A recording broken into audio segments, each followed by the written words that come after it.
कल भी आपसे बात कही, यदि कहीं इतिहास की बात होती है, सच्चे इतिहास की बात होती है तो आर्य समाज के पास में बात होती है। बाकी किसी भागवताचार्य के पास में सच्चा इतिहास आपको नहीं मिलेगा। और मैं तो कहता हूं दुनिया का सबसे बेवकूफ जंतु धरती पर कोई है तो वह हिंदू है। हिंदू से ज्यादा बेवकूफ प्राणी आपको धरती पर कोई नहीं मिलेगा। आप कहेंगे स्वामी जी कैसे, तो मैं आपको बताता हूं दुनिया में कोई ऐसा भी बेवकूफ आपको आदमी मिलेगा कि जो अपने पूर्वजों के, महापुरुषों के गंदा चरित्र चित्रण सुन करके प्रसन्न होता हो। है कोई ऐसा प्राणी? अरे आप लोगों ने देखा नुपुर शर्मा ने उनके मोहम्मद साहब के बारे में 2 टिप्पणी कर दी थी और वो टिप्पणी कुछ गलत नहीं थी। भाई मोहम्मद साहब और आयशा को लेकर के टिप्पणी की थी कि आयशा की उम्र उस समय केवल 6 साल की थी जिस समय उनकी शादी हुई मोहम्मद के साथ में। बात बिल्कुल सही है, लेकिन आज के समाज के हिसाब से ये गलत है। मोहम्मद की छवि समाज में गलत जाएगी। उन लोगों ने सही बात को भी नकार दिया। सर तन से जुदा, सर तन से जुदा के नारे लग गए। पूरे 58 देशों ने मिलकर के बहिष्कार कर दिया। नुपुर शर्मा को लेने के देने पड़ गए। अपने मोहम्मद के बारे में एक शब्द वो सुन नहीं सकते। क्रिश्चियन लोगों को देख लो, उनके बारे में एक शब्द नहीं सुन सकते। और हम क्या है, मनिहारी का वेश बना और श्याम चूड़ी बेचने आया। रात शाम सपने में आ गए, दहिए पी गए, सर रात शाम ने चुनरी पकड़ी, चुनरी होगी फर, ये चल रहा है। यानी आश्चर्य की बात है, यहां लाखों लाखों रुपए की कथाएं हो रही हैं। 11-11 लाख रुपए एक दिन की दक्षिणा व्यास महाराज ले रहे हैं, लेकिन समाज को क्या बना रहे हैं? पूरा समाज भांड बना करके पटक दिया। भांड लोगों ने सब नच कही। हमारी माता बहनें कथा के पंडाल में चली गई, वहां डीजे बज रहे हैं, वहां नाच हो रहे हैं और 4 ठुमके लगा लिए। वो भी समझती हम तो तर गई। बहुत बढ़िया। लोग कहते हैं जी कथा में बड़ा रस बरस रहा है। अरे क्या खाकर रस बरस रहा है? इसमें क्या मिल रहा है उस कथा में?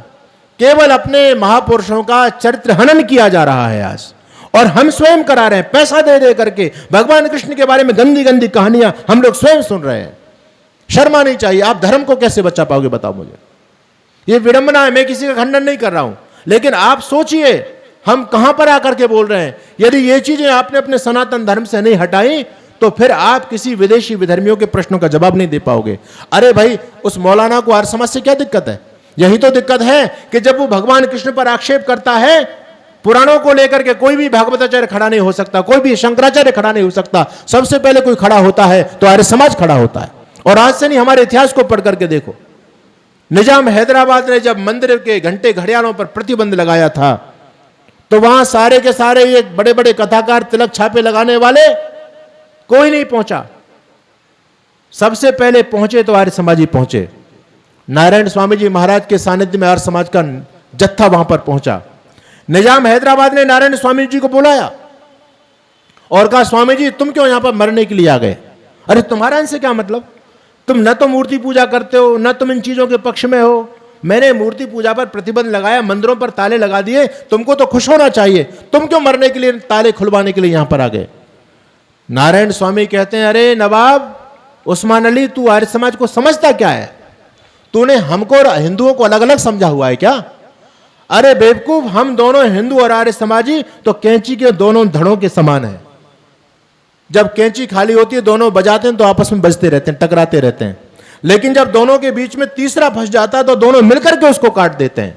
हम सनातनी, हम हिंदू और आर्य समाजी एक ही परंपरा को मानने वाले लोग हैं। तू हमें फूट डालना चाहता है क्या?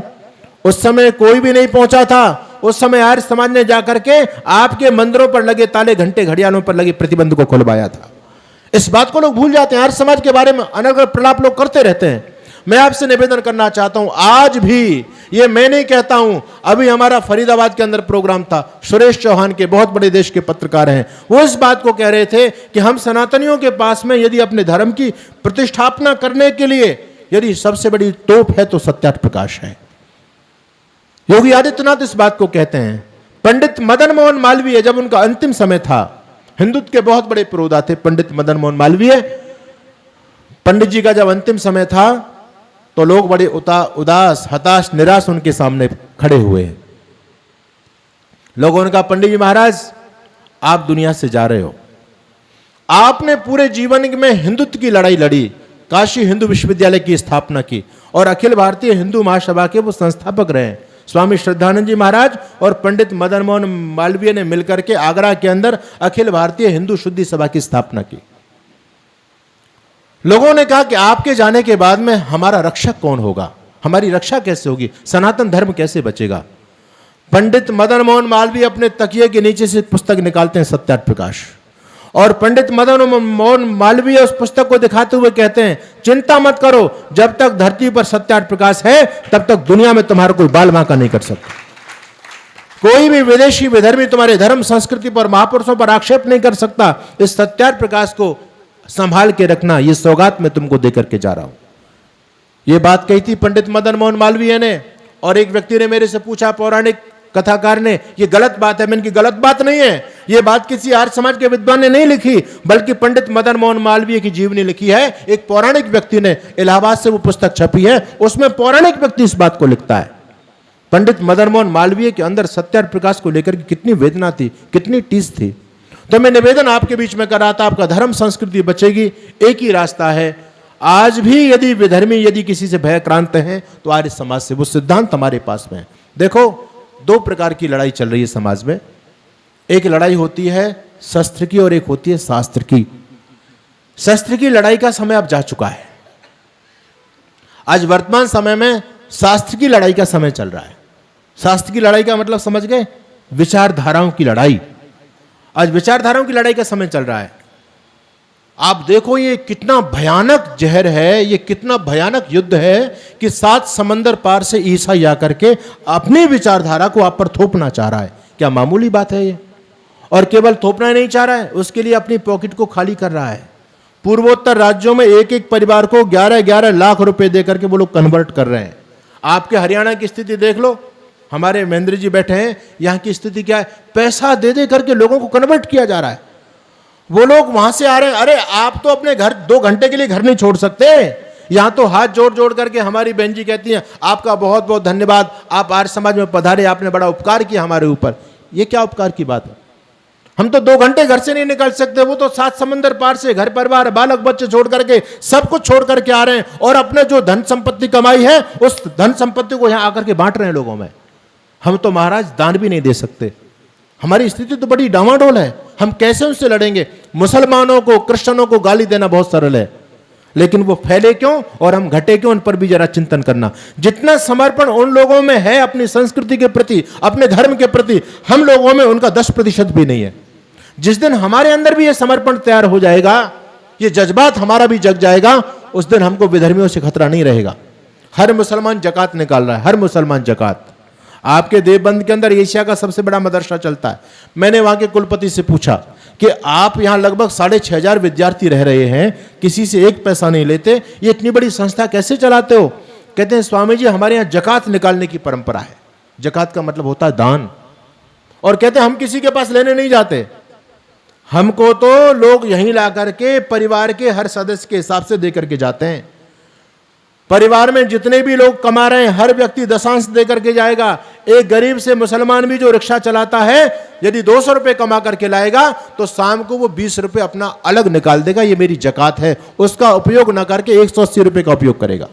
और कहते हैं स्वयं 1 महीने में, 2 महीने में, 6 महीने में उनके परिवार के सदस्य आकर के अपनी जकात जमा करके जाते हैं। लव जिहाद चल रहा है आज, है कितना पैसा दिया जा रहा है आपको पता है? हर कास्ट की लड़की के हिसाब से मूल्य निर्धारित किया गया है। ब्राह्मण की लड़की आएगी, कोई मुसलमान लड़का लेके आएगा तो इतना पैसा मिलेगा। जाट की लड़की होगी तो इतना पैसा, किसी बनिया की लड़की होगी इतना पैसा, बामन की लड़की होगी इतना पैसा, सबका पैसा निर्धारित है। और वो लव जिहादी गुंडे जो घूम रहे हैं समाज में, उनको पॉकेट खर्च मिल रहा है, 50-50 हजार रुपये दिया जा रहा है, मोटरसाइकिल दी जा रही है, जेब खर्च दिया जा रहा है, और उस लड़की को फंसा करके लाएगा तब पैसा उसका और पाएगा। ये पैसा कौन दे रहा है? अरब से लोग पैसा भेज रहे हैं आपके देश के अंदर, अरब से आ रहा है पैसा। ये मणिपुर की घटना जो चल रही है, कहां से पैसा आ रहा है इसके लिए? सारी विदेशी फंडिंग हो रही है।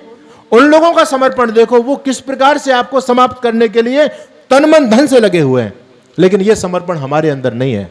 मुसलमानों को मैंने देखा है ना, जमात ले लेकर के घूम रहे, जमात लेकर के। जमात का मतलब समझ रहे हो आप?